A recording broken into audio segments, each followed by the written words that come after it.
How to send allow replays photos on Instagram. If you're looking on how to send those kind of photos, first thing you do is open up your Instagram app. Once you have opened up your Instagram, what you need to do next is simply go ahead and tap on your home screen. Then head over to your messages section by tapping on the top right corner. Select any chat that you want to send the picture to. And then from here, you can just go ahead and tap on the gallery icon right here at the bottom.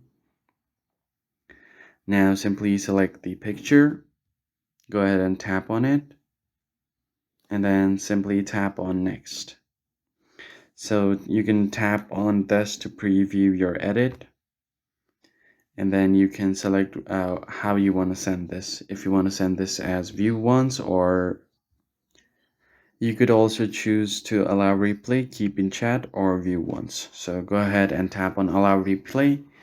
And then from here, you can toggle between these three modes. Tap on allow replay and then send it. Now they will be able to get this as an replay, so they will be able to allow the replay. And that's pretty much it. I hope it was helpful. I'll catch you on the next one.